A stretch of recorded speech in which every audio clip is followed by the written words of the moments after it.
One of the world's most popular social media apps goes before the U.S. Supreme Court as it faces the potential for a nationwide ban. Good afternoon. 24 hours ago, we were rainy and a little ice out to the west, but now we're seeing the sunshine. And for the rest of you, the clouds will clear through the evening.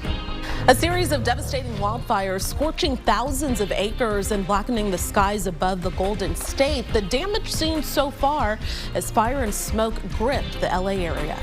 Well, let's get you a live look now from Mount Wilson, California, where you can see a smoky haze settled over the top of the mountain range as a wildfire burns near communication towers. And as crews try to contain the massive wildfires in Southern California, a new one has popped up, triggering even more evacuations. 180,000 evacuated so far, and the death toll has now climbed to 10. But as Gina Kim reports, there could finally be some relief from Mother Nature.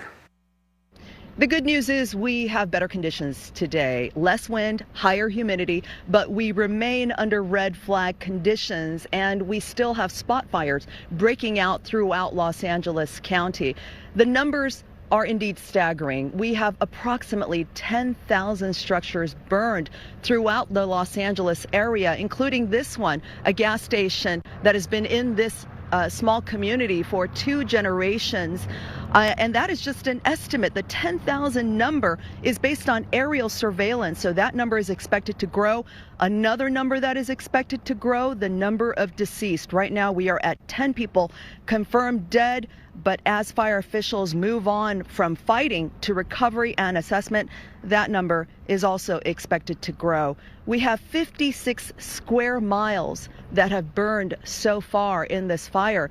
And for comparison, the entire city of San Francisco is just 49 square miles. This is on track to become the costliest wildfire disaster in the nation's history, with losses estimated to top $50 billion.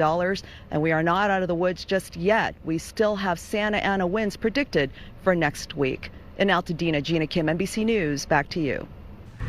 And going in depth, according to a wildfire risk report from property analytics group CoreLogic, Texas ranks 3rd nationally for homes at moderate or greater risk from fires. That's behind California and Colorado.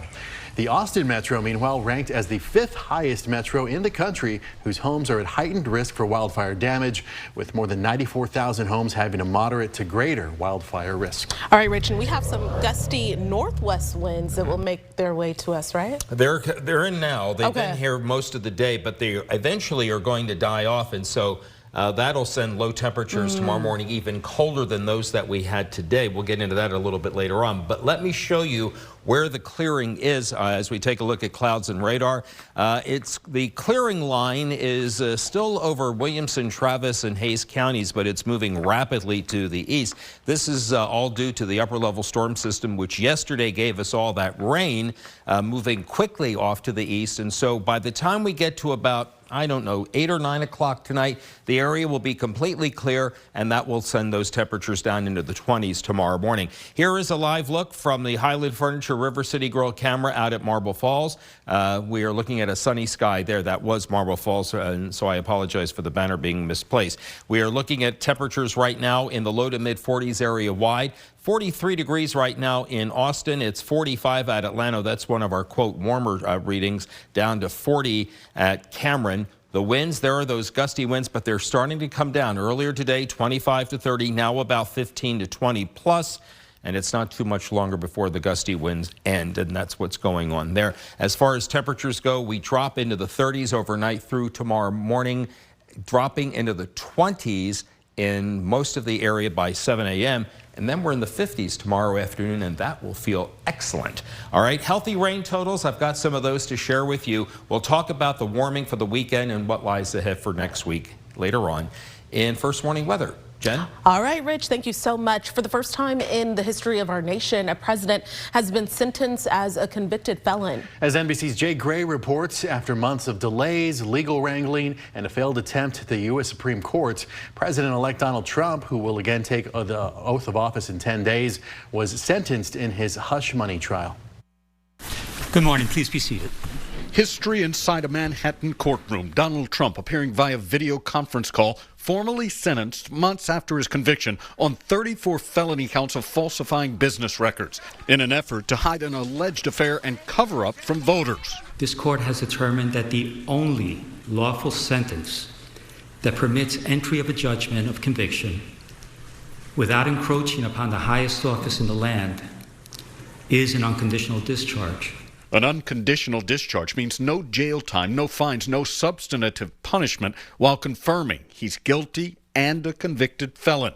The president-elect clearly frustrated, remaining defiant during the proceedings. It's been a political witch hunt. It was done to damage my reputation so that I'd lose the election, and obviously that didn't work. The fact is that I'm totally innocent. I did nothing wrong. Continuing to blast the process on social media, writing, "There is no case, there was never a case, and this whole scam fully deserves to be dismissed," promising an appeal to what he labels a despicable charade and hoax. But any challenge won't be complete before the inauguration in just over a week, assuring Mr. Trump will be the first convicted felon to take the oath of office and serve as president. Jay Gray, NBC News, Washington. The U.S. Supreme Court appears likely to uphold a law that would effectively ban the popular video app TikTok in the U.S. The court heard oral arguments in the case today. The law in question requires TikTok's Chinese owner ByteDance to divest itself from the company. Now, if no sale takes place, the company's lawyer says the platform would go dark. Although the justices did not appear convinced by TikTok's free speech arguments, there remains some uncertainty over how the court will handle this case. President-elect Trump takes office the day after the new law is supposed to take effect. A preliminary decision is expected in the coming days. Police say they're having trouble getting community members to come forward with knowledge about an early morning murder on Manor Road in East Austin. This happened overnight Wednesday into Thursday.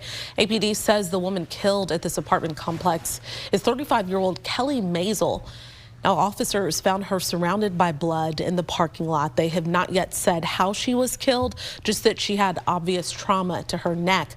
Homicide detectives say Maisel was experiencing homelessness. It does not matter to me what her lifestyle was or her choices was or why she was where she was at. I don't care about any of that. I want to bring justice for her. I want to get justice for her family, and I want to get the people who are violent enough to do what they did off the streets so that this community is safe. Investigators hope allowing the public to submit information anonymously will help generate more tips. We show you how to submit one at KXAN.com. A Northwest Austin HEB is back open after being closed for a while this morning while police investigated a bomb threat. Investigators say no explosive device was found. Around 8:15 this morning, police responded to the HEB off of FM 620 near 4 Points Drive, where they found an unoccupied suspicious vehicle in the parking lot. APD's explosive disposal team was called in and determined there was no threats. And police say a 44-year-old man was arrested at a location away from the scene and is now charged with felony terroristic threat. Project Connect hit a new milestone today as officials unveiled new station and design recommendations they've included in a submission to the federal government. The Federal Transit Administration received Project Connect's draft environmental impact statement today. So that's a massive document required for any project seeking federal dollars. It explores potential environmental, neighborhood, and construction impacts from the project.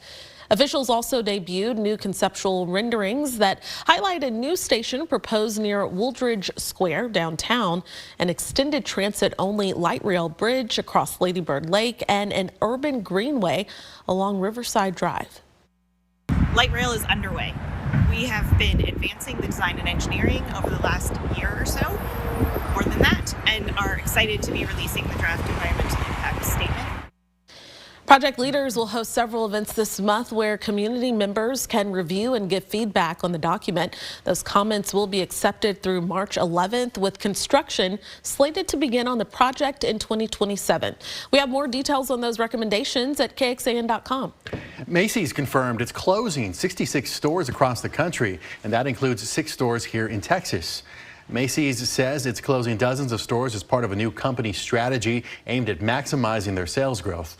Overall, the company plans to close about 150 underperforming stores. The 6 Texas stores shuttering their locations they're in North Texas and South Texas, with no closures planned for the Central Texas area. And welcome back. In North Texas, crews battled some snowy and icy conditions to prepare the sidewalks and the roads around AT&T Stadium for the big crowds ahead of the Cotton Bowl Classic tonight. So we're just over an hour away from watching the Texas Longhorns take on Ohio State in the Cotton Bowl. It's, of course, going to be a very exciting game with both teams going head-to-head to clinch a spot in the national championship. KXAN's Noah Gross joins us live from AT&T Stadium. Noah, what's the atmosphere like out there?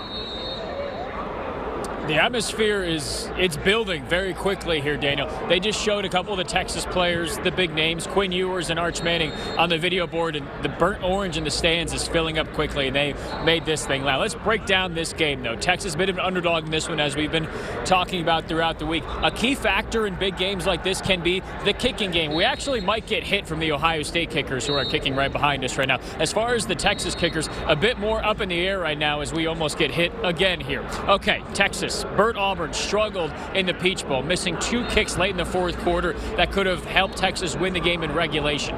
Now things are more up in the air. Could they bring in local product, Will Stone, to replace him as far as kicking field goals? Well, Steve Sarkisian was asked about the kicking game earlier this week. Football is an ultimate team sport, but there's some specific positions that are very kind of individualized. Obviously, you think about snapper, punter, holder, kicker, quarterback even at times, of when do you do that and what does that look like? I think ultimately there's a psychological approach that we've tried to use, and there's obviously the physical approach. And then we'll monitor that thing through pregame and make a decision and go.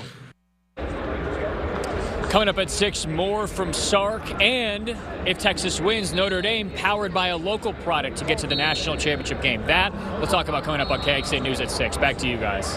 All right, Noah Gross, thank you so much. College football fans aren't the only ones getting in on the Cotton Bowl fun, and Armadillo at the Dallas Zoo made his prediction on who will earn a spot in the national championship. Boomer, a 3-banded armadillo, provided a moment of suspense as he eyed 2 bowls of his favorite treat, each emblazoned with the team's logos. And after the brief pause, as you can see there, Boomer made his choice by heading right for the Texas Longhorns Bowl. Yeah, Boomer. Now time will only tell if Boomer's instincts will be correct. Okay, be sure to catch Texas Game Day over on KBVO for a preview of what fans can expect to see when the Longhorns kick off against Ohio State. You can check out all those interviews, the player features, and insights when Texas Game Day starts here in a little less than 10 minutes. All right, Rich joins us again. And Rich, we didn't get the snow that they got up north, but it was nice to have the rain. There was a little snow last night. Oh, that's true. That's true. Just a little bit, yeah. In Fredericksburg, there was a report of a little bit of snow west of Fredericksburg, but most of what we saw in the hill country was freezing rain, and then there were a couple of sleet reports from Buchanan Dam and from Georgetown. Okay. Yeah. So that's the sum total of the freezing precipitation. Here's what we had for rain totals. It was raining at around this time yesterday. At times the rain got a little heavy, and we had some very healthy totals coming out of the rain. Most of this falling on Thursday, but a little bit of it carried over into very early this morning. Hill country totals, 9/10 at San Saba, Mason, up to 1 1/3 inches plus at Burnett, and several rain gauges over 1 inch. That gauge at the Pedernales River, Fredericksburg, 1.07. One of our higher rain totals was at the Fayette Regional Air Center at LaGrange, 1.77, and 1 2/3 inches just about in Bastrop. On Interstate 35, 9400s at Georgetown and 8400s at Camp Mabry for the first rains of the month and for the year. Now, the Marble Falls camera, courtesy of the River City Grill Highland Furniture folks, and we're looking at a completely clear sky as we take a look at a very light traffic flow on 281. This is the system that gave us the rain yesterday. It raced through the South Plains this morning and now is to the north of Dallas, and it's moving rapidly off to the east, and this is why the clouds have been clearing quickly from the west to the east, and that clearing, as we have said, will continue on into the evening, and there it is, and by 8 o'clock, 9 o'clock tonight, those clouds will have left Fayette County, and then we're looking at a clear sky overnight. Sunshine tomorrow, a few passing clouds Saturday night into Sunday morning, and by 6 a.m. Sunday, we're looking at a front draped across southeastern San Saba into northwestern Llano and southeastern Mason counties. It arrives on I-35 between 8 and 9 o'clock, giving us a northwest to north wind through the day. Now, temperatures will still be a little warmer on Sunday than they will be tomorrow. We'll get in that in a minute, but they will be cooler once we get into Monday and Tuesday.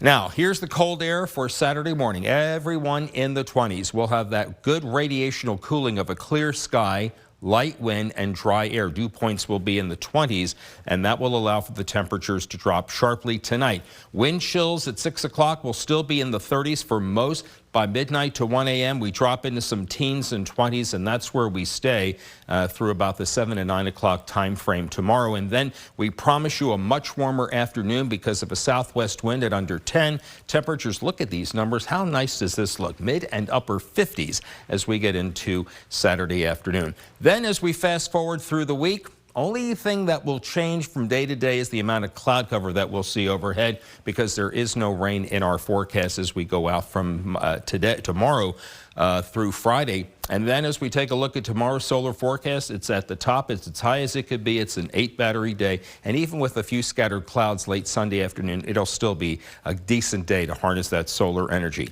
From the First Warning Weather Center, a 28-degree low in town, low to mid-20s for many in the outlying areas. And then tomorrow, a completely sunny day with a southwest wind warming temperatures into the mid and upper 50s. 7-day has us at 61 Sunday. There's your cooling Monday, Tuesday, Wednesday, and we're back in the 60s late next week. We want to clarify something that you saw in our 4 p.m. broadcast. We had a story about the impact of a ski patrol strike in Utah, but we failed to mention the strike ended yesterday. We regret the error. Parts of the hill country saw icy conditions last night. Here's a look from some of our KXAN viewers. We know just a little bit of ice can cause major issues for power lines. It's an issue we've seen during past winter weather events in Austin, and part of why Austin Energy spends a lot of time trimming trees to really lessen the impact of an icing event. But a city audit in 2023 dug into why the utility was behind on that tree trimming. KXAN's Avery Travis checked in on the progress it's made to catch up. A sound that brings back memories for many Austinites of ice storms past. This video from 2023 when branches littered the city. By fall of that year, city auditors put out a report calling for more accurate data and better long-term planning to get the Austin Energy Vegetation Management Program caught up. Our progress is underway.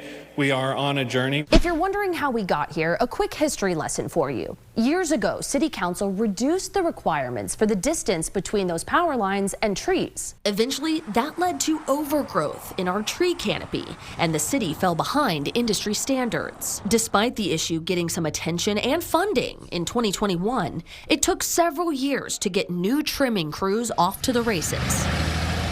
Now, back to that audit. A spokesperson for the utility told us this week it's rolling out more training for short-term employees and contract workers to help with data consistency and accuracy.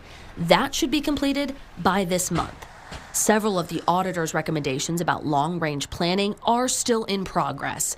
They're targeting a completion date at the end of this year. And while cold temperatures may get us thinking about power outages, Austin Energy says vegetation management is also important for preventing wildfires, and that's why they work on it year-round. Avery Travis, KXAN News.